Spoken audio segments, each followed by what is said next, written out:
selamat malam Business Planner. Selamat hari Rabu, kita ketemu lagi di 26 Oktober bersama Business Q&A yang hari ini akan ditemani oleh Pak Budi Isman. Sebelum kita mulai, saya mau tanya dulu nih, suara saya sudah terdengar dengan jelas belum ya?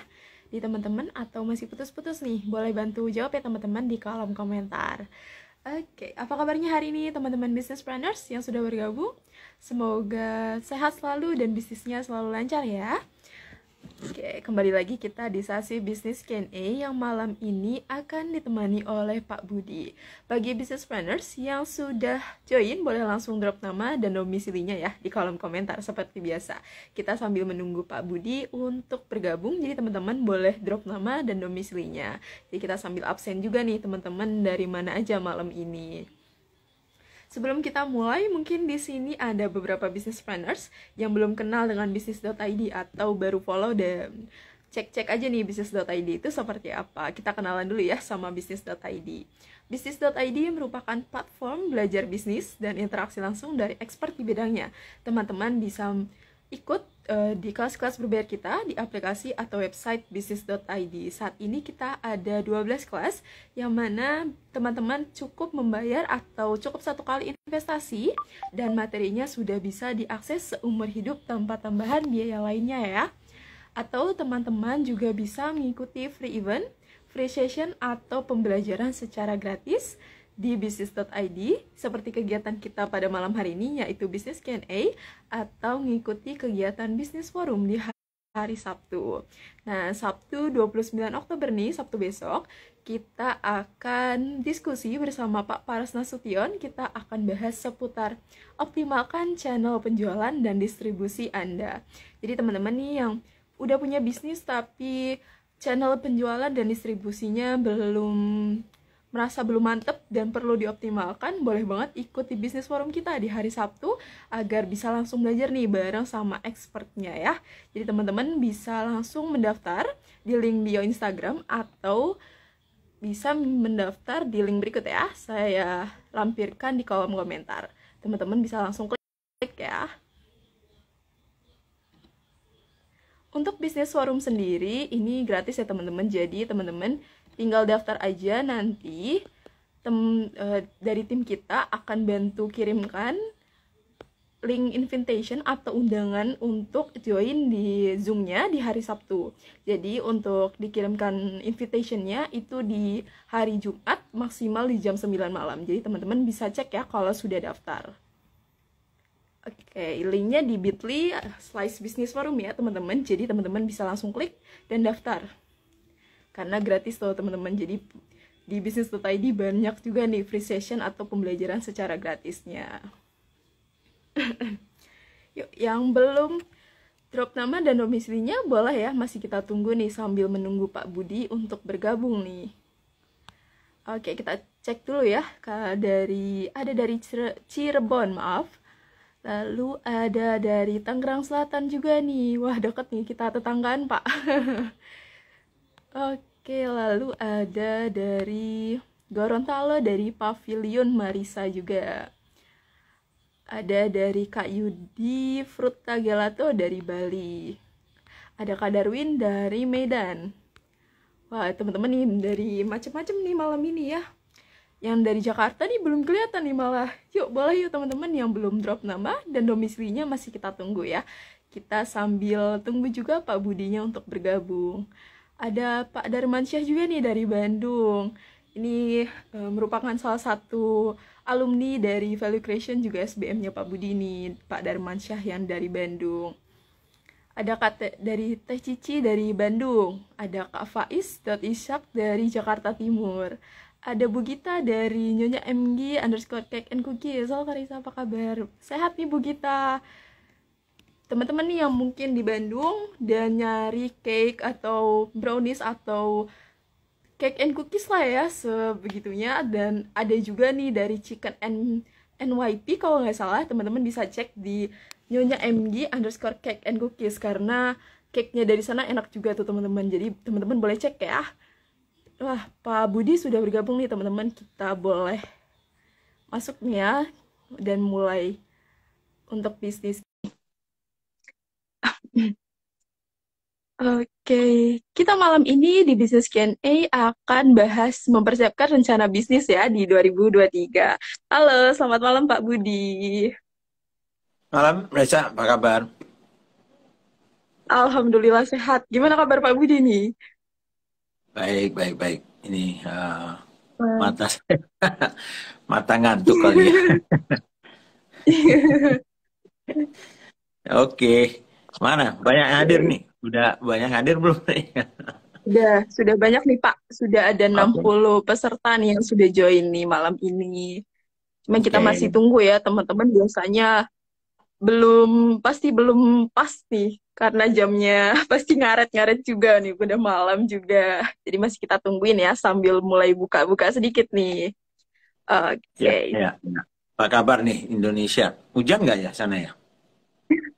Eh di Depok sih belum Pak, belum hujan. Tadi siang aja hujannya nih. Gimana Pak di Korea?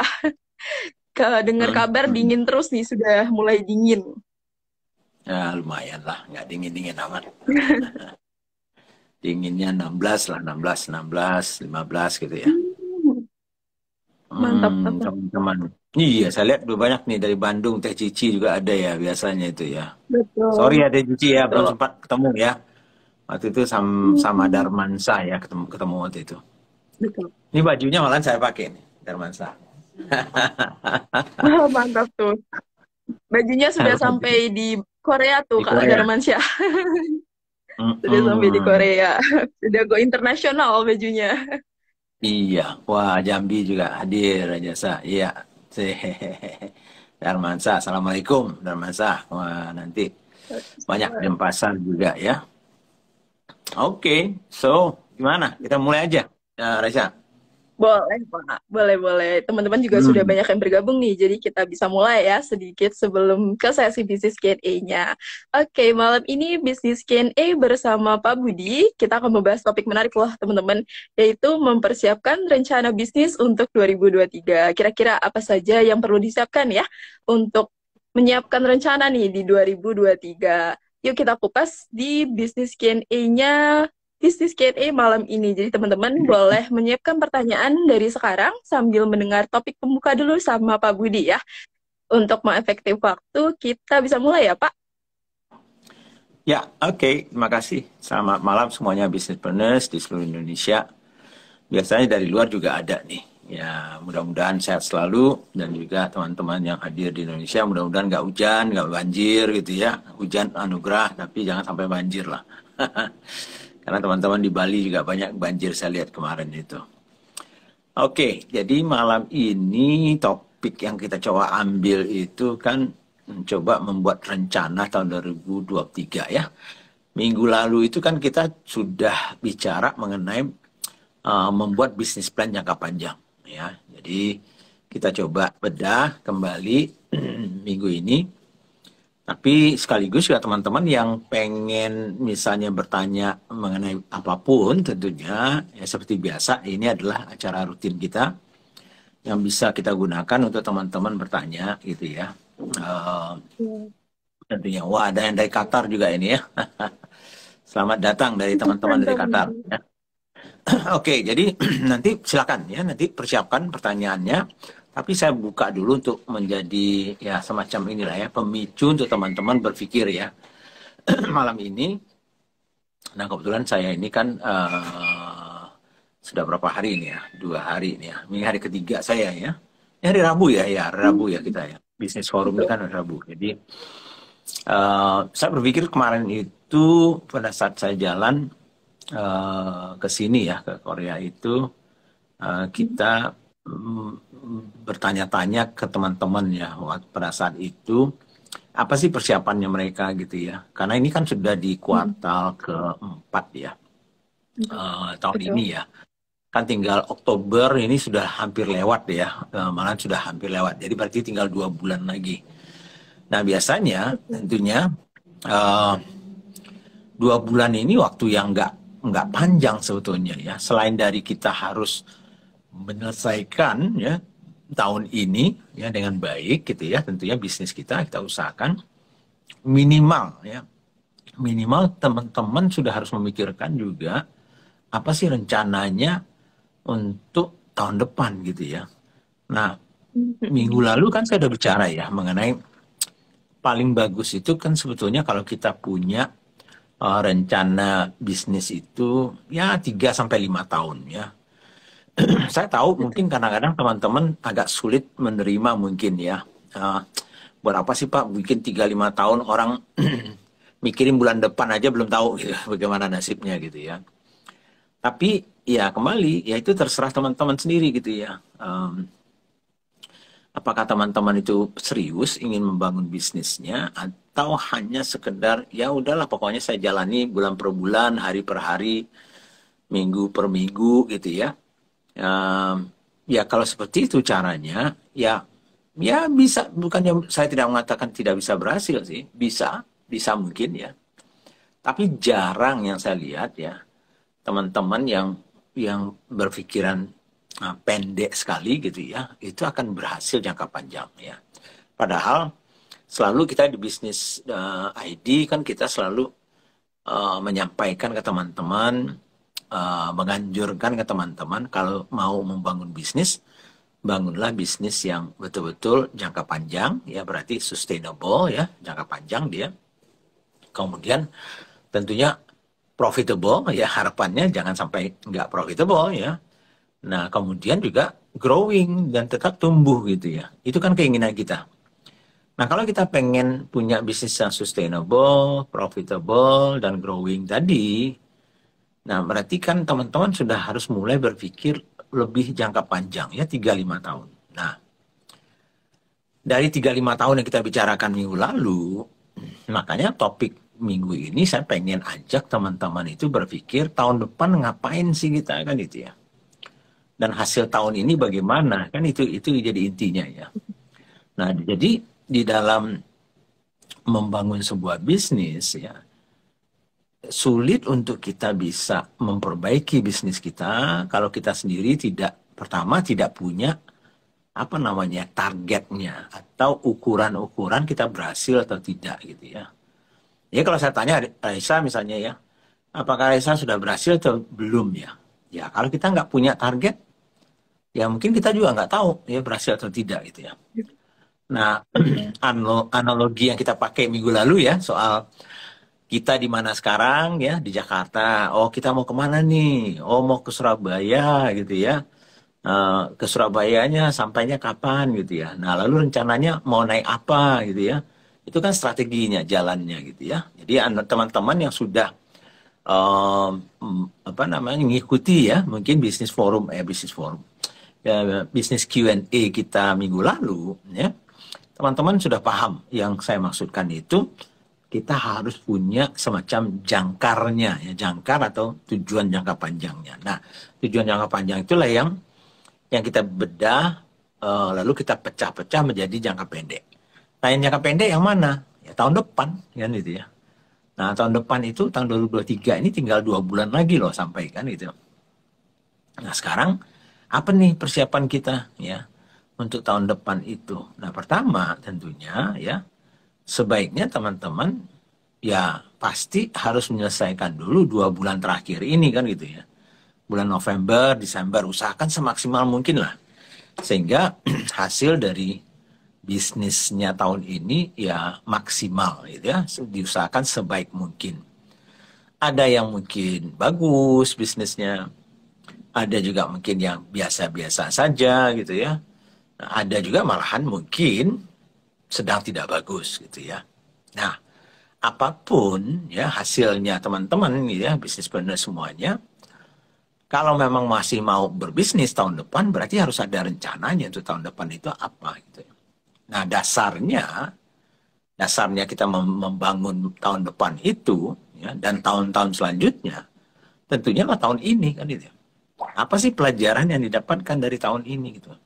Nah, disitulah ukuran-ukuran itu yang saya bilang. Ya pertama, kumpulkanlah data dan informasi mengenai usaha teman-teman tahun ini ya, mulai dari misalnya penjualannya, omsetnya gitu ya. Mungkin produk atau jasanya, kemudian mungkin juga misalnya apa saja isu-isu tahun ini gitu ya. apa yang bagus, apa yang tidak, gitu ya, apa yang berhasil kita lakukan, apa yang tidak, gitu ya. Nah, jadi siklus dari apa namanya itu eksekusi kita tahun ini kita pelajari kembali. Ya. Nah, cara mempelajarinya apa sih? Misalnya tadi itu, simpelnya, gampangnya apa? Yang bagusnya apa tahun ini? Ya, coba ditulis misalnya ya. Oh, yang bagus ini ternyata kalau misalnya saya misalnya memberikan promo itu harusnya seperti ini, itu berhasil. Ternyata kalau saya pasang iklan yang seperti ini ternyata tidak bagus misalnya ya. Atau mungkin oh harga yang seperti ini ternyata nggak cocok nih misalnya ya. Mungkin mengakibatkan misalnya bisnis saya profitnya tidak bagus misalnya. Jadi banyak hal-hal yang kita pelajari tahun ini. Tulis aja dua hal, ya simpel aja, nggak usah kita pakai teori-teori yang banyak-banyak ya. Apa yang bagus tahun ini dituliskan, gitu ya. Entah itu dari salesnya, entah itu dari program marketingnya, entah itu dari keuangannya, entah itu dari misalnya penghematannya, bagaimana kita membuat cash flow kita bagus atau tidak, gitu ya. Apa sih yang bagusnya apa, yang tidak bagusnya apa. Simpel itu aja. Ya, nggak usah pakai, kalau nggak mau pakai SWOT analysis ya, strength, weaknesses, opportunity, threat, nggak ngerti itu, nggak apa-apa. Ya. Intinya adalah apa yang bagus, apa yang tidak bagus, apa yang bisa kita pelajari. Ya. Nah dari situ, tentunya kita sudah mulai memetakan nih, yang bagus itu apa dan yang tidak bagus itu apa. Nah, kemudian tentunya kita harus mempunyai semacam informasi mungkin ya mengenai tadi itu masalah-masalah yang lebih luas gitu ya, yang mungkin mempengaruhi bisnis kita. Nah, kalau teman-teman yang pernah belajar Smart Business Map gitu ya, baik yang online-nya ya lewat business.id atau yang sudah pernah mengambil Smart Business Map Advance ya, yang workshop yang offline-nya ya. Itu ada pertanyaan nomor 5 gitu ya, di dalam 12 pertanyaan Smart Business Map itu. Itu namanya what factors impact your business, kira-kira kan gitulah pertanyaannya ya. Jadi apa saja sih faktor-faktor ya yang akan mempengaruhi bisnis kita. Nah, tadi pertama yang saya minta teman-teman itu kan belajar nih tahun ini selama dari Januari sampai sekarang tuh apa yang bagus, apa yang berhasil, apa yang tidak ya, pelajari semuanya lalu dibuatkan itu semacam matriksnya lah ya. Tulis itu. Lalu pelajari nih, apa saja faktor-faktor yang mempengaruhi bisnis saya selama ini gitu. Jadi bisa saja misalnya faktor ekonomi misalnya ya. Faktor makroekonomi misalnya. Mungkin pemerintah ya, ada kebijakan pemerintah yang membuat bisnis kita bagus, malahan ada yang tidak bagus misalnya ya. Ada juga mungkin faktor misalnya kompetitor kita, ada faktor mungkin supplier kita, ada faktor mungkin konsumen kita yang berubah ya kebiasaan-kebiasaannya selama ini ya. Kemarin itu waktu COVID misalnya, wah belanja semuanya online gitu ya, karena orang nggak bisa offline. Nah ternyata begitu COVID-nya sudah mulai mereda dan sekarang sudah ya kembali kayak normalnya, malahan yang online tadi itu kembali menurun misalnya gitu ya. Jadi apa saja faktor-faktornya itu. Jadi misalnya salah satu faktor yang dipertimbangkan adalah kebijakan pemerintah, baik pemerintah pusat maupun pemerintah daerah masing-masing. Bagaimana pergerakan kompetitor, apa sih yang dia lakukan? Bagaimana perubahan-perubahan misalnya behavior ya atau perilakunya konsumen. Apa sih yang dilakukan supplier ya? Mungkin nggak dia mempengaruhi ya. Misalnya banyak sekali kan sekarang ini seperti kemarin kita cerita bahwa dolar misalnya sekarang ini makin lama makin tinggi ya. Jadi artinya teman-teman yang mungkin ya bahan bakunya banyak bahan baku impor misalnya bisa saja terpengaruh supply-nya karena mungkin supplier akan menaikkan harga. Begitu supplier menaikkan harga, lalu kita bagaimana nih? Tahun ini bagaimana? Tahun depan bagaimana? Kan gitu ya. Nah, kita kan nggak tahu nih. Rupiah sekarang ini saya nggak ingat ya sekarang ini berapa ya. Rupiahnya coba cek hari ini. Berapa itu rupiahnya? Kalau ke dolarnya itu, kalau nggak salah itu berapa ya? Saya eh, Hmm. 15.500, sudah 15.500 ya. Orang kemarin itu di 14, hampir 1.000 rupiah perbedaannya ya, dalam setahun ini. Nah, kalau bisnis teman-teman yang banyak dipengaruhi oleh dolar ya, tadinya ya 15.500 ya, itu bisa saja supplier Anda akan menaikkan harga mungkin ya, kalau mereka juga nggak tidak bisa efisien ya. Untuk teman-teman yang misalnya bisnisnya ekspor misalnya ya, mungkin masalah seharusnya kalau rupiah ini turun ya dibandingkan dolar, ekspor tuh bagus ya, karena barang-barang kita dianggap murah ya. Maka biasanya luar negeri itu akan pesan banyak. Cuma masalahnya sekarang di luar negeri itu apa namanya, ekonomi dunia itu juga kurang bagus, sedang kurang bagus ya. Sehingga itu juga pengaruh. Jadi itu contohnya ya, faktor-faktor makro, faktor-faktor supplier, behavior perilaku konsumen kita bagaimana. Teknologi, ada nggak teknologi-teknologi baru yang mungkin akan mempengaruhi misalnya bisnis kita ya, akan mendisrupt bisnis kita misalnya ya. Jadi oleh karena itu faktor-faktor itu harus Anda pertimbangkan pada saat Anda membuat rencana untuk tahun depan kan itu ya. Jadi biasanya ada asumsi-asumsi yang harus kita buatkan. Ya, jadi tadi setelah kita punya analisa, misalnya yang bagus apa sih tahun ini, yang jalan baik apa, yang tidak baik apa, udah kita punya ya. Kemudian apa faktor-faktor yang mempengaruhi bisnis kita tadi itu, udah kita sudah punya nih. Nah, lalu sekarang pertanyaannya, tahun depan itu kita mau kemana nih, kan itu ya.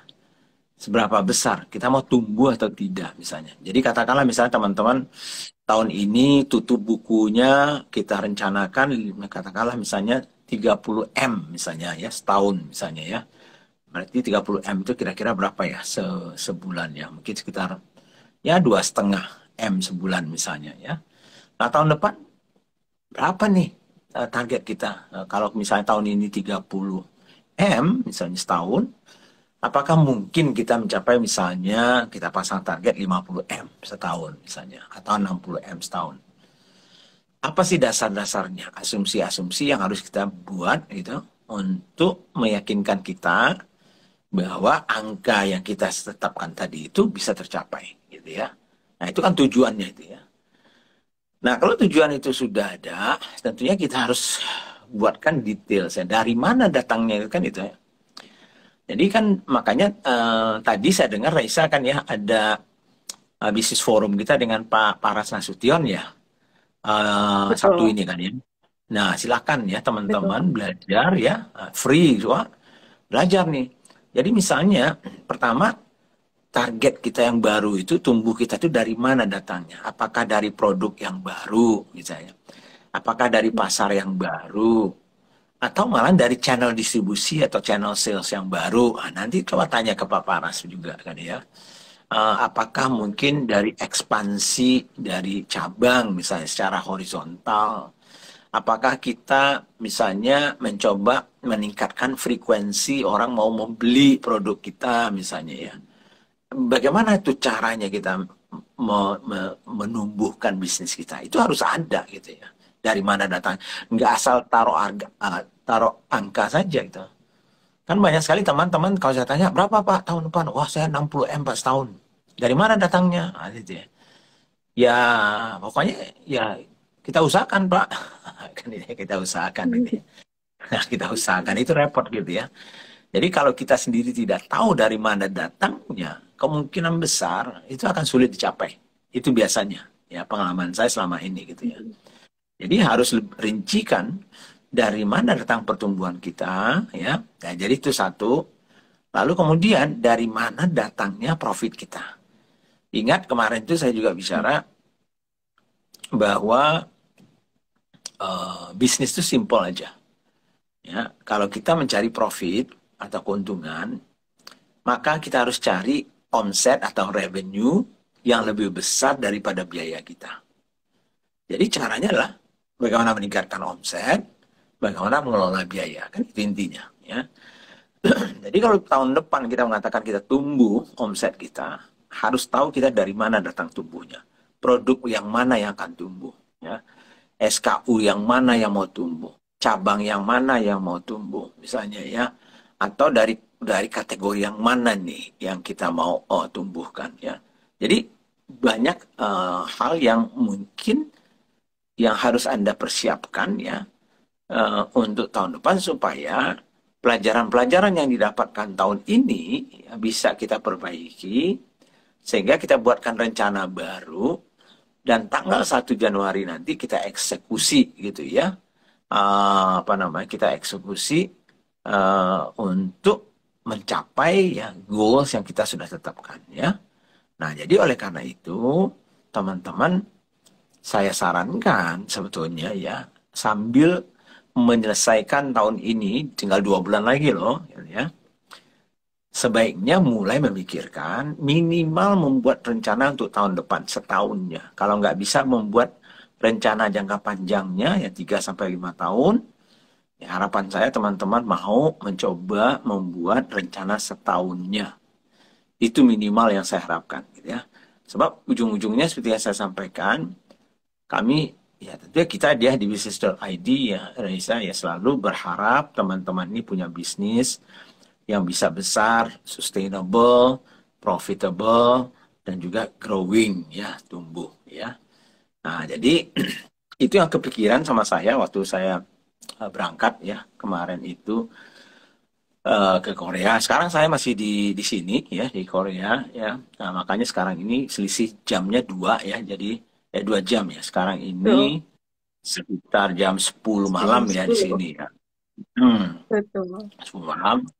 Uh, jadi saya pikir ya udah nanti kita coba ajak teman-teman itu kalau mau tentunya coba belajar ya membangun bisnis plan, ikut bisnis forum yang besok ini dengan Pak Paras supaya tahu juga ya channel distribusinya bagaimana ya tahun depan itu apa yang akan kita lakukan gitu ya. Dan nanti banyak sekali yang mungkin oleh-oleh yang lain yang saya dapatkan insight-insightnya dari Korea ya. Mungkin saya nanti pulang nanti saya coba buatkan mungkin di bisnis Q&A kita 2 minggu lagi lah mungkin ya. Karena saya baru pulang nanti mungkin mungkin hari Minggu atau Senin kalau nggak salah ya, Senin depan baru ya. Karena saya harus singgah di flight saya nggak ini ya, saya nggak ngambil yang langsung gitu ya. Jadi saya singgah di Hong Kong gitu ya. Oke. Jadi makanya hari Senin paling baru saya bisa sampai di situ. Mungkin Rabu depan kalau memang bisa kita coba bahas. Ya, saya lihat banyak hal-hal yang saya dapatkan juga di sini. Mungkin teman-teman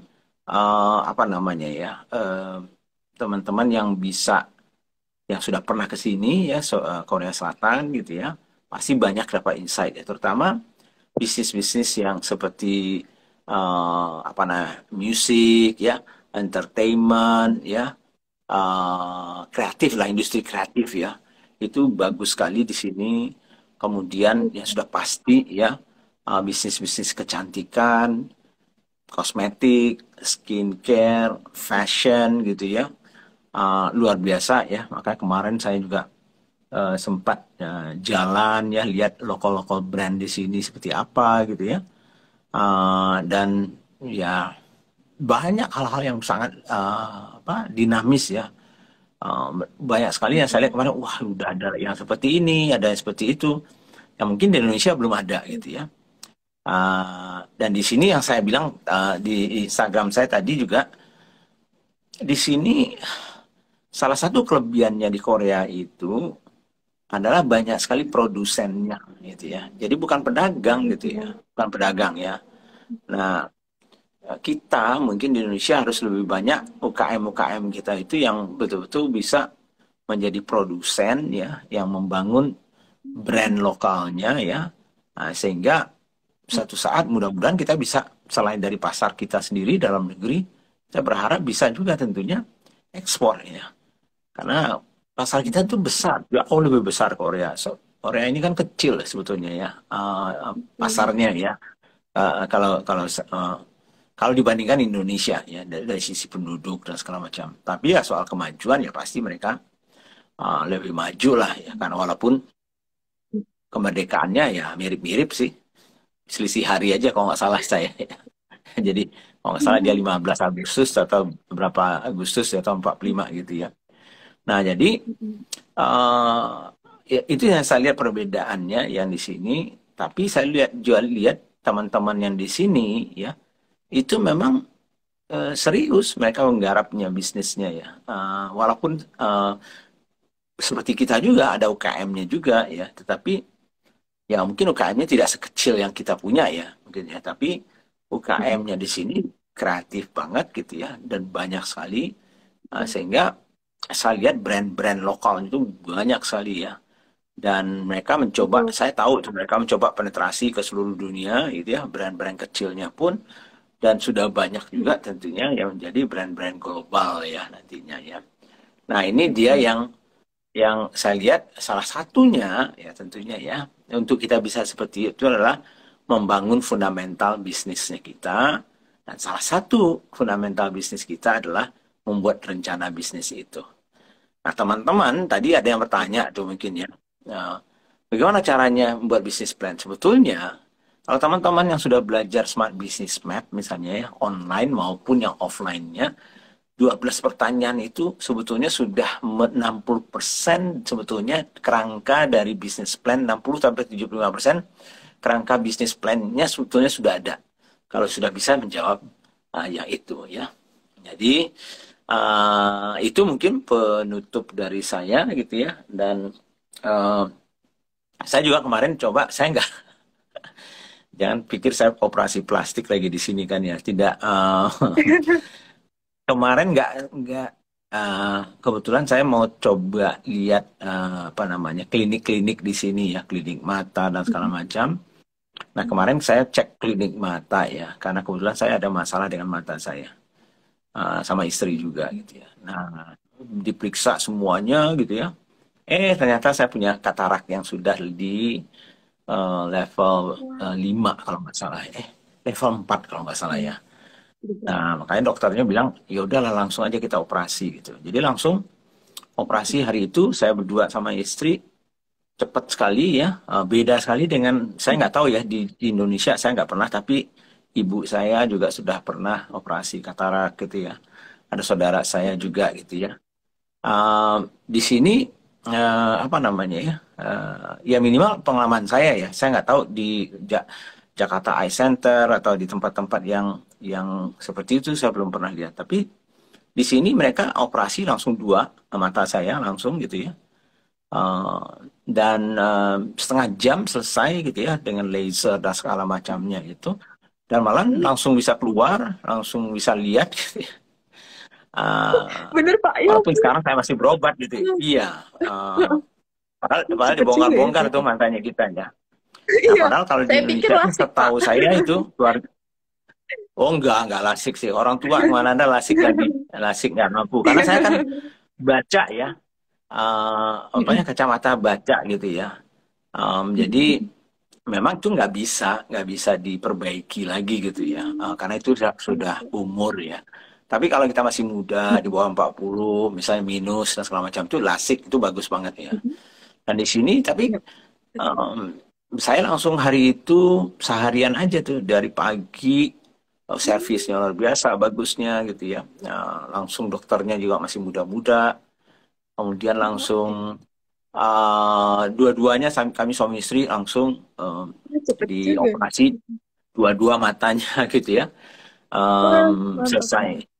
Selesai langsung di situ, langsung boleh pulang, langsung boleh jalan, habis operasi langsung berdiri gitu ya.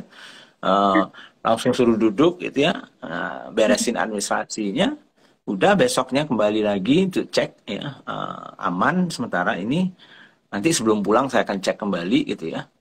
Ya alhamdulillah sampai sekarang lebih bagus ya pandangan, walaupun saya tidak akan bisa memperbaiki tentunya kacamata saya ya, karena harus yang untuk baca tetap harus baca. Tapi sekarang jarak-jarak yang jarak yang tadinya kabur sama saya itu apa ya? Sekarang terang banget ya. Malah sekarang uh, crystal clear gitu ya. Uh, Jadi memang nggak terganggu saya ya. Sekarang ini masih berobat gitu ya. Tapi mudah-mudahan eh, ya sebulan ini mungkin oke lah nanti ya. Masih tetap bisa jalan saya. Toh malam ini saya masih bisa sama teman-teman. Hmm. Gitu dulu, Reza. Betul. Oke. Kalau pengalaman di Jakarta lumayan lama tuh Pak. Kalau katarak itu pernah di salah satu rumah sakit swasta juga. Lumayan lama Hmm. itu Pak. Dia untuk buah mata itu harus jeda sekitar 2 minggu dan nggak bisa secara barengan juga tuh. Jadi butuh pengobatan nih dari satu mata ke mata yang lain. Jadi memang cukup lama dan lumayan menguras waktu juga dan biayanya lebih besar juga karena dia satu-satu dan nggak bisa barengan tuh Pak. Oke. Iya, iya. Saya seperti yang saya bilang tadi itu mereka bisa langsung dua sekaligus ya. Biayanya pun menurut kabar konon kabarnya gitu ya, saya cek di Jakarta yang ya yang bagus di sana itu ya nggak beda jauh lah, bisa jadi kadang-kadang lebih murah di sini gitu. Ini pun yang sudah termasuk yang paling bagus saya pergi ke sini gitu ya. Itu pun harganya masih sangat terjangkau maksudnya itu maksud terjangkau tuh kalau dibandingkan dengan di Indonesia itu. Tapi teknologinya saya yakin sih Indonesia pasti ada ya. Tapi saya nggak tahu ya, itu kan macam-macam caranya ya. Tapi alhamdulillah sampai sekarang cepat sekali saya bisa nggak ada malahan nggak seperti operasi sebetulnya saya. Cuman saya harus hati-hati aja tidur, misalnya belum boleh mata itu basah gitu ya. Jadi saya sambil duduk pun juga ada jadi repot juga kayaknya gitu. Eh, Nunduk juga masih masih hati-hati aja gitu ya. Tapi mudah-mudahan sehat lah. Oke. Gitu ya. Alhamdulillah. Oke, semoga cepat pemulihannya cepat ya Pak dan bisa kembali nih untuk ngelihatnya sudah makin jelas juga dan teman-teman makin seneng nih ketemu Pak Budi udah sekarang bacanya nggak perlu pakai kacamata lagi mungkin nih di bisnis Q&A jadi sudah fresh nih kelihatan mukanya full. Oke. Kita mulai ya Pak ke bisnis Ya, Q&A-nya nih. Tadi sudah ada dari boleh. Teh Cici nih. Hmm. Bertanya terkait apakah target tahun depan yang sudah kita tentukan nih Pak harus penurunan dulu karena isu resesi ini. Hmm. Enggak juga sih. Harusnya ya kalau saya ya tentunya kita um, harus realistik ya. Jarang saya pengen kalau bisnis kita betul-betul menurut kita tahun depan tuh jauh lebih sulit, maka boleh saja sih target kita tuh di bawah dari tahun ini gitu ya. Tapi artinya apa sih kalau kita memasang target di bawah tahun ini? Berarti kan kita tidak optimis ya. Atau mungkin malah kita tidak bisa mencari jalannya untuk kita bisa tumbuh ya. Jadi harusnya menurut saya kalau bisa jangan sampai kita turun ya target kita dibandingkan tahun ini. Kecuali tadi itu betul-betul bisnis kita secara rasional asumsi-asumsi yang kita lihat perkembangan misalnya faktor-faktor eksternal itu yakin betul kita nggak mungkin kita bisa tumbuh. Itu boleh lah. Tapi tetap saja bagi saya ya kalau kita betul-betul ingin jangka panjang ya harusnya kita mencari jalan yang kreatif ya untuk bisa tetap tumbuh walaupun orang lain tidak tumbuh kan itu ya. Walaupun bisnis itu misalnya menurun gitu ya. Cara tumbuh itu adalah memakan pasar orang lain kan itu sebetulnya. Jadi market share orang lain yang kita ambil gitu seharusnya kan itu ya. Kalau untuk tumbuh gitu ya. Dengan kue yang lebih kecil, bisakah kita tumbuh? Ya bisa. Tapi caranya adalah mengambil kue orang lain kan itu ya. Jadi market share orang lain gitu. Nah caranya bagaimana? Nah itulah yang harus dibuat rencananya kan itu tadi itu. Nah, jadi Teh Cici kalau memang tidak yakin, ya boleh-boleh aja sih. Tapi saya harusnya Teh Cici harus melihat apa ya kategorinya dulu ya. Kategorinya itu bagaimana ya? Apakah bisa tumbuh atau tidak? Kalau bisa tumbuh dari mana datang tumbuhnya? Kan tadi itu, entah itu dengan produk baru, entah itu pasar baru, entah market baru, entah itu dari misalnya customer yang baru gitu ya. Nah kadang-kadang ya kalau customer kita intinya gini, kalau bisnis kita masih menurut saya ya eh, masih apa namanya ya, ya saya tidak mau merendahkan ya, artinya Kalau bisnis kita masih di bawah 50 M setahun gitu ya, harusnya bisa tumbuh menurut saya. Ya. Karena pasar itu sedemikian besarnya gitu ya, di Indonesia itu. Cuman caranya bagaimana tadi itu yang seperti saya bilang, nah itulah yang harus dibongkar ya, dibongkar kembali. Dan tahun ini apa pelajaran yang didapatkan tadi itu ya. Jadi itu sih. Menurut saya harusnya teman-teman yang masih di bawah 50 M aja setahun itu ya, harusnya masih bisa tumbuh menurut saya ya. Oke, baik. Semoga bisa membantu ya Teh Cici nih jawaban dari Pak Budi. Next ya Pak, kita ke wasal.co nih. Tadi sudah bertanya, kenapa nih Pak bisnis di Korea ini bisa cepat sekali berkembang, tapi di negara kita lebih sering sikut-sikutan dan perang harga. Ya itu dia. Mungkin ya tadi pertama ya, eh, mereka juga belajar ya, belajar banyak ya. Jadi kalau kita lihat ya misalnya ya, di negara-negara maju itu kan tingkat pendidikannya itu biasanya jauh di atas kita. Jadi biasanya itu orang Betul. negara maju pasti tidak ada satupun negara maju yang tingkat pendidikan orangnya itu tidak maju gitu, ya kan itu ya. Nah, jadi satu adalah soal pengetahuan ya. Yang kedua adalah ya tadi itu bahwa ada selain dari memang SDM-nya itu tingkatnya itu ya, tingkat pengetahuannya, skillsnya jauh lebih tinggi gitu ya. Karena mereka mau belajar dan dianjurkan juga ya untuk belajar dan disupport oleh pemerintah. Kemudian pembangunan ekonominya pun ya memang disupport oleh pemerintah dalam hal mencoba membantu bisnis-bisnis itu bisa menjadi bisnis global. Jadi misalnya seperti Hyundai ya, LG ya, Daewoo dan perusahaan-perusahaan konglomeratnya eh, apa namanya Korea itu dan dulu itu memang disupport oleh pemerintah kan itu ya. Makanya bisa dia global gitu ya. Nah, sekarang mereka juga melakukan hal yang sama tentunya di bawah-bawahnya itu. Tapi yang faktor yang paling utama menurut saya adalah pengetahuannya. Jadi makanya kita sebagai entrepreneurs di Indonesia ya memang boleh ya kita ya nekat ya kita lakukan saja betul ya. Tapi harus ada ilmunya juga ya supaya bisa seperti mereka gitu ya. Oke. Baik, semoga bisa membantu ya Kak dari wasal.co nih jawaban dari Pak Budi. Next ya Pak, kita ke andre.mulia20. Jika ingin mengetahui sebuah bisnis yang sedang berjalan dalam keadaan sehat dan punya prospek pertumbuhan yang baik atau tidaknya, indikator atau aspek utama apa yang digunakan Pak? Pertumbuhan itu satu ya. Pertumbuhan itu berarti pertumbuhan omset ya, pertumbuhan profit ya, berarti kontrol dari biaya gitu. Jadi itu salah satunya ya, salah satu faktornya ya. Jadi kalau ada pertumbuhan kemungkinan besar ya sehat tentunya ya. Kalau tidak tumbuh ya tidak sehat. Tapi tumbuh saja tidak cukup seperti yang saya bilang tadi itu ya.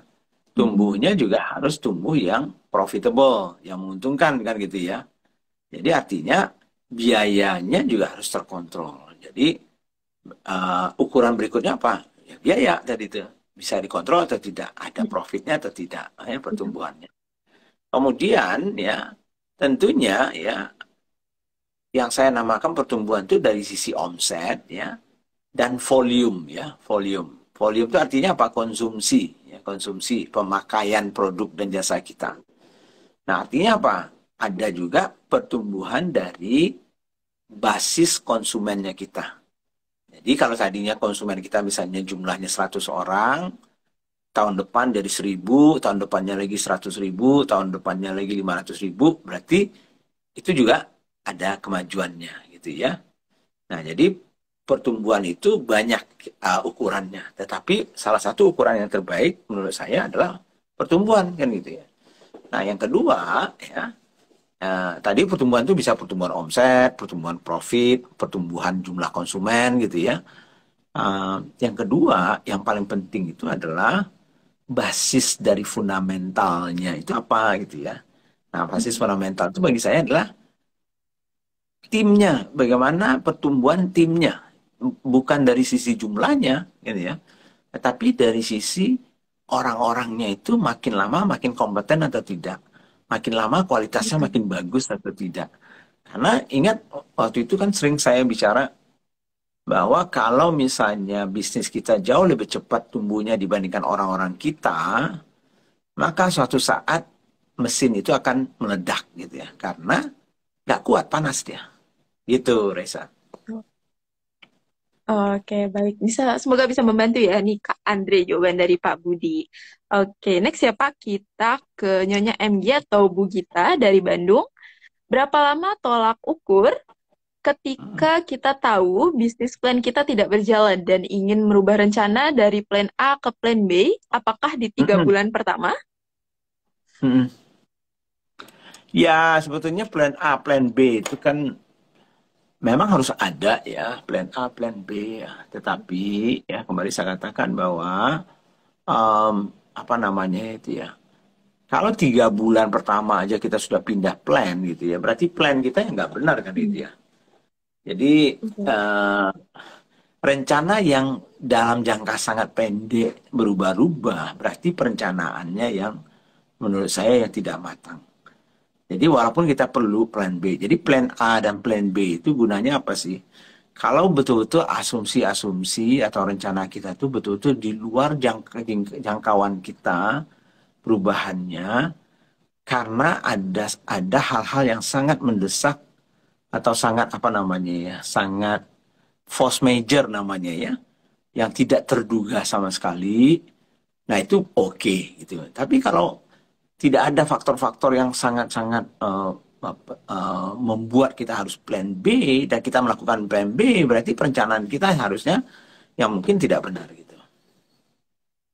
Oke, baik.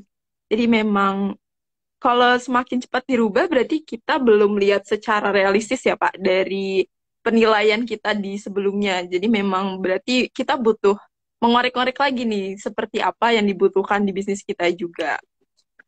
Ya, ya betul, Oke. betul. Oke, next siapa? Kita ke Daniel Lim nih. Dari pengalaman Pak Budi, untuk bisa mencapai target penjualan di tahun depan, kayak inisiatif apa yang wajib ada di building block kita? Ya tentunya nggak bisa juga saya memberikan rumus ya. Tergantung bisnis kita apa, kategorinya Mm-mm. apa, kemudian situasi kita bagaimana. Tapi biasanya gitu ya, kan building blocks itu kita harus bagi dua ya. Satu building blocks untuk omsetnya, revenue-nya ya. Kemudian satu lagi adalah apa namanya building blocks untuk biayanya. Nah, kalau dari sisi revenue berarti kan tadi itu ya. Pertama adalah produk misalnya ya. Nah, apakah kita akan ada meluncurkan produk baru atau tidak? Apakah kita ada renovasi produk, inovasi produk ya? Yang kedua adalah pasar kita. Apakah kita ingin mengembangkan pasar kita atau tidak? Adakah pasar baru? Ada atau hanya di pasar lama saja? Dari sisi kategori misalnya, apakah kita mau masuk ke kategori baru atau tidak ya? Jadi banyak faktor yang bisa sebetulnya kita gunakan untuk merencanakan pertumbuhan dari data itu, omsetnya tadi itu ya. Nah, jadi minimal tentunya harus ada produk apa itu dulu kan ya, produknya pasti ya. Lalu pasarnya masih pasar yang sama atau tidak ya. Lalu bagaimana kita mengakuisisi customer baru kita. Jadi menambah customer itu sudah wajib, kudu wajib, nggak bisa enggak gitu ya. Biasanya walaupun lebih mahal gitu ya. Lalu apa yang kita gunakan untuk menjaga customer yang lama ini bisa terus-menerus dengan kita. 4 itu aja dulu ya, building blocks yang paling utama misalnya. Banyak lagi, tapi itu dulu. Oke, baik. Berarti di poin 4 tadi ya, Pak. Berarti 4 poin utama tadi harus dikuasain dulu. Biar building blocknya juga makin bagus, kayak inisiatifnya terbentuk juga. Jadi teman-teman nih bisa mencapai target penjualan yang dibutuhkan juga. Dan sudah dibuat kan di bisnis plan. Jadi sudah dibuat dari 4 poin juga. Jadi makin mantap tuh untuk building blocknya sepertinya. Seperti itu. Lanjut ya, Pak. Kita ke Ya, sentra parkir nih, Pak. Bagaimana menanamkan pada diri bahwa belum tercapainya target bukan merupakan sebuah kegagalan dan kegagalan mutlak, dan bagaimana cara memotivasi diri dan tim untuk terus bersemangat mencapai targetnya. Kalau saya sih biasanya memasang target itu yang harus hati-hati. Ya. Sebab kalau kita hanya memasang target tanpa asumsi yang tepat, asumsi yang ada logikanya, jangan-jangan itu hanya dari mimpi kan gitu ya. Nah, kalau targetnya tiba-tiba terlalu jauh sehingga kita tidak bisa mengejarnya, ya artinya tim kita pasti tidak termotivasi kan gitu ya. Nah, jadi oleh karena itu step pertama itu adalah membuat target yang realistik gitu ya. Jadi yang realistik itu apa itu gitu aja ya. Ya, pertama ya kita lihat asumsi yang kita pakai gitu ya. Nah, asumsi itu yang realistik karena yang namanya forecast atau rencana itu kan belum terjadi tuh. Nah, karena belum terjadi semuanya kan berdasarkan asumsi. Nah, kalau asumsinya saja sudah salah, nah kemungkinan besar ya target kita juga salah. Jadi, belajarlah mencari asumsi-asumsi yang realistik dan sebaiknya libatkan tim dan teman-teman supaya mereka juga merasa mereka memiliki target itu, bukan target bosnya saja gitu. Nah, kalaupun tidak tercapai, ya dievaluasi. Kenapa? Mungkin tadi tuh asumsinya terlalu optimistik, misalnya ya.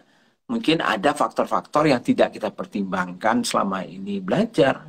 Nah, perbaiki terus-menerus. Nggak ada yang bisa instan sekaligus tentunya ya. Nah, dari situlah yang harusnya kita mencoba memberikan motivasi ke tim ini karena ya tadi pertama targetnya dibuat bersama-sama, targetnya juga cukup realistis gitu ya. Nah, setelah itu kita harus berikan senjata ke mereka untuk tentunya menjalankan itu. Jadi nggak ada gunanya punya target, asumsinya sudah realistik, tapi tidak diberikan senjatanya untuk mengeksekusinya. Ujung-ujungnya mereka juga akhirnya ya kayak perang dengan pasukan bambu kuning gitu ya. Jadi tidak semangat ya Pak, nggak ada barangnya untuk berjuangnya ya. Oke. Iya, gitu. Oke, next ya Pak, kita ke Elut 0.007 nih. Kalau kita ingin menaikkan profitable, semisal dulu kita dari supplier, terus kita produksi sendiri, apakah cara ini relevan atau resiko kita nggak fokus soalnya bertambah divisi dari hulu sampai hilir? Coba ulang lagi pertanyaannya. Oke, sebentar ya, Pak. Kalau kita ingin menaikkan profitable, semisal dulu kita dari supplier, terus kita produksi sendiri, apakah cara ini relevan atau resikonya kita nggak fokus, soalnya tambah divisi dari hulu sampai hilir? Iya, saya paham maksudnya itu. Jadi artinya menambah profit kita atau menambah revenue kita kan tidak harus langsung kita masuk ke hulu atau ke hilirnya. Ya, tergantung di mana bisnis Anda. Ya, makanya seperti saya bilang tadi, kalau bisnis Anda itu masih kecil, ya, bagi saya tuh apa namanya UMKM itu di bawah 50 M itu kan masih kecil. Ya, di bawah 50 M setahun. Ya. Nah, buat apa kita ya masuk ke hulu dan ke hilir ya kalau kita masih sekecil itu gitu ya, kecuali kalau betul-betul ada alasannya ya. Nah, jadi kalau tidak ada nantinya takutnya terganggu gitu ya, terganggu konsentrasi kita, padahal kita masih banyak sekali potensi yang belum digarap dan juga sumber-sumber dana dan tenaga kita ya pasti terpecah kan gitu ya. Tapi kecuali kalau tadi itu Anda betul-betul bisa membuktikan bahwa dengan Anda pergi ke hulu, misalnya ya masuk ke hulunya sehingga Anda mendapatkan efisiensi, Anda mendapatkan profit yang lebih baik, ya silakan, nggak apa-apa. Ya, tapi kalau biasanya, ya seperti saya cerita lah ya. Saya dulu ya di Coca-Cola misalnya, atau di Sariusada, atau di Danone gitu ya. Saya di Sariusada itu import ya karena nggak cukup apa namanya ya susu sapi ya, di Indonesia itu, maka saya harus import. Import itu bisa 1 sampai 1,5 triliun kalau nggak salah dulu itu ya. Mungkin setahun gitu ya kita import dari New Zealand ya, dari Fonterra itu ya, bahan baku kita. Nah kan sekarang misalnya 1 triliun aja ya. Waduh, sayang banget ya kita beli bahan baku 1 triliun ya. Kenapa nggak bikin aja peternakan sendiri gitu ya? Peternakan sapi sendiri dan segala macam. Kita tidak lakukan itu. Coca-Cola berapa banyak gula yang dia pakai, berapa banyak kaleng yang dia pakai, berapa banyak botol yang dia pakai misalnya. Dia nggak punya pabrik kaleng, dia nggak punya pabrik gula, dia nggak punya kan itu ya. Karena dia mau fokus gitu ya. Nah, tapi terserah teman-teman. Itu padahal sudah perusahaan besar kan itu ya. Sudah perusahaan besar. Jadi, uh, tapi ya tergantung ya teman-teman ya. Teman-teman yang lebih tahu ya, Anda bisa atau tidak kan itu ya. Jadi kalau saya tidak bisa memaksa gitu. Tapi kalau saya tipe yang orang yang memang lebih suka fokus ya, walaupun kalau memang ada alasan yang tertentu yang kuat banget, boleh-boleh saja. Ya, boleh ya. Oke, semoga bisa membantu nih jawaban dari Pak Budi ya, Pak Elut. Karena kita harus menentukan sendiri bisnis kita nih butuhnya seperti apa. Kalau memang kita nggak Ya, paham, kita nggak tahu nih harus menentukannya seperti apa. Oke, ya. next ya Pak. Kita ke box Q&A dari rumah underscore Maher underscore di Zauji nih. Target itu apakah harus harus dihitung dengan sejumlah uang atau bisakah dengan pencap nih Pak? Dengan apa? Pencap, Pencap. Apa pencap. itu pencap? Mm-mm. Boleh dibantu ya, nih dari rumah underscore Mahar underscore Lizauji nih, boleh dibantu. Kita sambil menunggu, mungkin kita Tulisannya bisa apa? ke Pencap itu apa next dulu. tulisannya? Mm. Pencap, Pak. Pencap.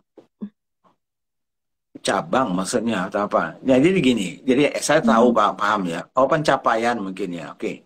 Jadi maksudnya kan gini.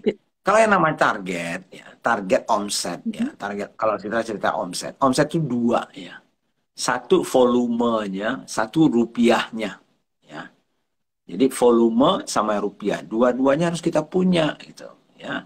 Jadi misalnya rupiahnya adalah 50 miliar setahun, oke, saya jualan ayam misalnya, ya, misalnya contoh ya. Nah, berapa ekor ayam nih yang saya jual 50 M itu? Jadi ekor ayamnya misalnya atau potong ayamnya gitu ya, itu harus ada, itu namanya volumenya. Sedangkan rupiahnya itu juga penting ya. Kenapa dua-duanya harus ada volume, ada rupiahnya? Karena yang namanya revenue itu atau omset itu adalah volume dikali harga ya. Jadi satu ekor ayam harganya 10.000. Jadi omset kita 10.000, jumlah ekor ayamnya satu kan itu ya. Itu yang dia no ya. Yang jadi satu ekor ayam sama dengan 10.000. Kalau kita jual 10 ekor ayam, berarti 10 dikali 10.000, berarti 100.000. Omsetnya 100.000, volumenya 10 ekor ayam. Nah, kenapa volume itu penting? Karena yang dimakan tuh volume. Yang dimakan konsumen itu adalah ayamnya, bukan rupiahnya. Ya. Jadi, supaya tahu kita, bisa saja omset kita naik, tapi jumlah ayam yang dikonsumsi nggak naik. Karena kita naik harga. Jadi tadi itu misalnya, satu ekor ayam 10.000. Ya kan itu ya. Nah, untuk mencapai 100.000 omset kita harganya tetap 10.000, tapi kita jual 10 ekor ayam. 10 dikali 10.000, 100.000. Atau tetap satu ekor ayam kita jual, tapi harganya kita naikkan jadi 100.000. Omsetnya sama-sama 100.000, naik juga. Tapi beda, satu karena harga naik, Iya. satu lagi karena volume yang dimakan lebih banyak.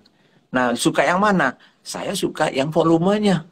Karena itulah yang real omset itu adalah jumlah konsumen yang memakan volumenya kita. Karena harga itu nggak bisa naik terus gitu. Ya, naik bisa naik terus, tapi nggak bisa dari situ Anda akan mencapai triliunan. Nggak bisa kalau hanya dari kenaikan harga. Dan itu ya. Oke, baik. Semoga bisa membantu ya dari rumah underscore Muhar Ini jawaban dari Pak Budi ya. Oke, next kita ke box Q&A lagi, Pak. Mm-mm. Sebentar, masih loading nih. Oke, dari Nuri underscore Asar ini, Pak. Untuk bisnis plan Hmm. pada saat daya beli customer-nya rendah, bagaimana nih, Pak? Pembuatannya. Bisnis plan itu kan komprehensif ya. Bisnis plan itu ada rencana revenue kita, rencana omset kita datangnya dari mana, kemudian misalnya biaya kita bagaimana cara kita mengontrolnya, berapa jumlah orang yang mungkin harus menjalankan bisnis kita, dan segala macamnya. Itu yang bisnis plan namanya ya. Jadi kalau ditanya pada saat daya beli konsumernya rendah, bagaimana bisnis plan kita? Ya, tergantung Anda bagaimana. Dalam arti, bisnis Anda itu sebetulnya siapa targetnya, produknya apa, kan gitu ya. Jadi, kalau misalnya Anda mengatakan daya beli rendah, siapa daya beli yang rendah? Apakah konsumen Anda semua daya belinya rendah? Kan itu ya. Kalau memang konsumen Anda yang daya belinya rendah, memang semuanya seperti itu, tentunya Anda harus menyesuaikan diri toh. Nah, menyesuaikan diri bagaimana nih cara supaya orang yang tadi daya belinya merendah itu masih tetap mau mengkonsumsi produk Anda. Kan itu harusnya. Kasarnya begitu lah. Nah, caranya bagaimana? Ada yang namanya downsizing misalnya ya. Mengecilkan produk gitu ya. Kemarin udah cerita soal itu kalau nggak salah ya. Bagaimana misalnya sekarang ini shampoo misalnya yang tadi 200 mili bisa jadi saset sekarang ini misalnya. Jadi orang tadinya nggak mampu beli lagi misalnya mengeluarkan 25.000 untuk sampo, tapi mampu membeli 1.000 gitu dengan satu saset aja dulu. Ya nggak apa-apa, mungkin volumenya ngecil ya, tetapi minimal orang tidak lari ke lain hati kan gitu. Nah, jadi itu salah satu caranya supaya sambil menunggu ya perbaikan ekonomi, perbaikan ini supaya pada saat nantinya orang eh, sudah pulih ekonominya, income-nya naik kembali, mereka tetap memakai brand kita. Mereka kembali lagi membeli produk-produk yang lebih lebih besar. Nah, itu salah satu caranya misalnya ya. Uh, tidak memberikan discount saja ya, tetapi lebih banyak istilahnya itu memberikan kesempatan ke konsumen untuk bisa membeli produknya tapi dengan jumlah yang lebih kecil ya. Itu sebetulnya ya. Itu salah satu caranya ya, banyak lagi cara yang lain yang bisa tentunya Anda lakukan kalau memang target atau segmen pasar kita itu sedang menurun tentunya pendapatannya atau daya belinya. Betul. Atau mungkin bisa dicek lagi nih, untuk menghadapi daya customer yang menurun, kita pernah juga bahas nih di bisnis Q&A sebelumnya bersama Pak Budi. Bisa dicek ya di IGTV juga. Bisa dikulik-kulik lagi tuh untuk rencana bisnisnya agar lebih realistis juga dan membantu inspirasi mungkin nih untuk bisnis plan teman-teman. Oke, sebelum kita tutup ya Pak, satu Ya, lagi terakhir dari Kariski Indria. hmm, Selamat malam ya. Pak Budi. Jika target penjualan di tahun berjalan belum tercapai, apakah realistis jika kita menaikkan target penjualan tahun depan walaupun hanya kenaikannya tipis? Ya wajar, wajar. Tergantung tadi itu. Ingat nggak yang di awal saya bilang tadi itu? Yang pertama yang harus kita review itu adalah tahun ini apa sih persoalannya? Apa yang bagus, apa yang berjalan, apa yang tidak bagus, apa yang tidak berjalan. Nah dari situ baru kita bisa mengatakan oke, tahun depan mungkin saya akan tetap menaikkan karena sebetulnya apa yang saya lakukan tahun ini tuh banyak sekali yang bisa saya perbaiki sebetulnya. Misalnya kan gitu ya. Jadi bisa saja. Malahan justru bagi saya sih ya, kalau saya sih lebih suka saya setiap tahun ya jangan ada yang turun, itu harus cari jalan gitu supaya tidak turun gitu. Kecuali kalau memang tidak ada jalan lain, ya kita menurunkan target itu menurut saya adalah sesuatu yang kalau saya sebagai owner atau founder itu ya nggak bagus, berarti kita nggak optimis gitu. Yang harus dicari adalah bagaimana cara jalannya supaya target kita tetap naik. Apalagi tadi yang saya sampaikan, kalau teman-teman bisnisnya masih kecil, yang 100 miliar, 200 miliar aja menurut saya itu masih kecil ya. eh, pasarnya sudah triliunan misalnya, apapun bisnis Anda, saya jamin itu ya. Jadi dibandingkan dengan pasar yang Anda masih kecil. Lalu kok Anda malah menurun gitu ya, targetnya kan gitu ya. Nah, yang harus dicari, yang harus dipikirkan lah bagaimana caranya gitu ya, membuat kita mencapai lebih tinggi dan tumbuh terus gitu. Itu yang harusnya dipikirkan. Itulah gunanya rencana bisnis tadi itu. Oke, oke, baik. Semoga bisa membantu ya Kak Rizky, karena optimis boleh, tapi reality lebih harus diutamakan juga ya Pak, seperti apa. Dan jadi memang lebih mudah untuk realita berjalan di bisnis kita, karena semua market juga kan kita adanya di realita, jadi nggak cuma di angan-angan aja. Jadi teman-teman bisa langsung cek tuh data di lapangannya seperti apa dan mulai bangun rencana bisnis untuk 2023. Atau teman-teman yang masih bingung nih untuk membangun bisnis plan 2023, kita juga sempat bahas di minggu lalu bersama Pak Budi juga terkait pembangunan bisnis plan untuk 2023. Bisa dicek ya teman-teman untuk dapat inspirasi nih pembangunan bisnis plan seperti apanya.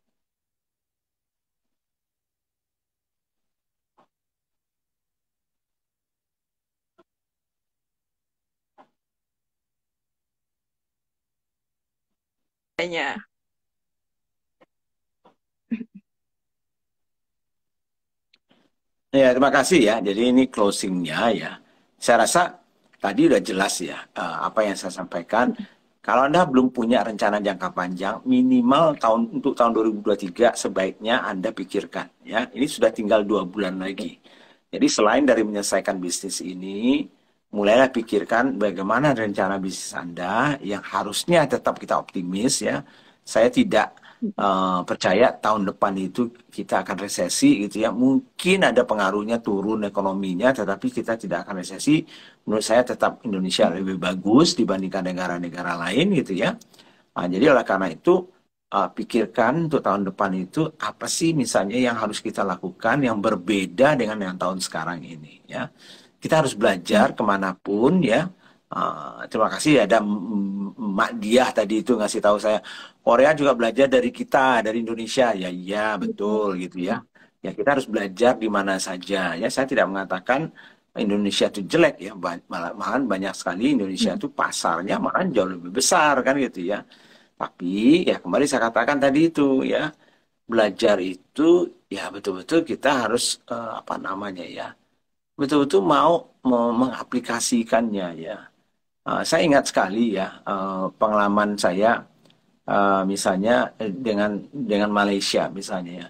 Dulu ya Malaysia tuh belajar dari kita kok. Tahun 60-an itu guru-guru Indonesia yang mengajar di Malaysia itu. Mereka juga belajar dari kita. Justru Petronasnya ya, perusahaan minyaknya mereka kayak Pertamina-nya itu ya. Itu malah belajarnya dari Pertamina dulunya. Saya tahu banget karena saya bekerja di minyak dulunya ya. Mereka punya production sharing contractor namanya sistemnya PSC gitu ya. Mereka belajar itu bagaimana dulunya Pertamina itu gitu ya. Mereka belajar. Tapi siapa yang lebih maju sekarang coba? Jadi kadang-kadang iya sih, iya ya. Saya tidak mengatakan banyak orang belajar dari kita, betul banyak ya. Tapi ya mudah-mudahan lah kita juga banyak juga belajar dari orang lain. Jangan jangan orang belajar dari kita, tapi orang membuat mereka belajar dari kita, mereka lebih bagus dari kita. Nah harusnya kita juga belajar dari mereka, kita harus bisa lebih bagus dari mereka. Itu aja sih pesan saya gitu.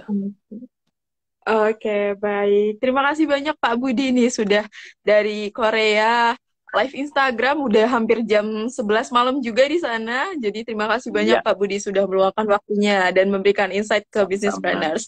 Terima kasih juga Business Planners sudah join di Business Q&A kita hari ini. Gak ketinggalan ya, kita di Sabtu 29 Oktober akan berdiskusi di Business Forum bersama Pak Paras Nasution. Kita akan bahas optimalkan channel penjualan dan distribusi Anda. Jadi teman-teman yang merasa channel penjualan dan distribusinya masih naik turun, belum stabil, bisa langsung ikut di bisnis forumnya kita untuk bantu teman-teman nih cek udah optimal belum nih dari bisnis di channel penjualan dan distribusinya. Oke, nggak ketinggalan juga nih ada program terakhir untuk bisnis.id bersama PT Mikro Investido Utama, yaitu Strategic Business Camp di tanggal 5 sampai 8 Desember, yang akan diajar langsung sama panel expertnya bisnis.id. Ada Pak Budi, ada Pak Baskoro Hadi, ada Pak Iskandar juga, dan Pak Paras. Lalu didampingi juga sama panel expert lainnya seperti Bu Evita Hafiz, juga Pak Taufan B. Umbara. Teman-teman yang tertarik boleh banget langsung mendaftar dengan klik link kita di bio atau menghubungi Mbak Amelia Jiliansyah ya via DM Instagram. Tetapi nanti akan ada sesi seleksinya dulu teman-teman untuk teman-teman yang memang sudah berpotensi lebih baik. Jadi memang kita ada seleksinya untuk strategic business camp ya teman-teman. Oke, terima kasih banyak Pak Budi sudah meluangkan waktunya nih. Kita sudah ketemu, Oke, udah fresh nih hari ini.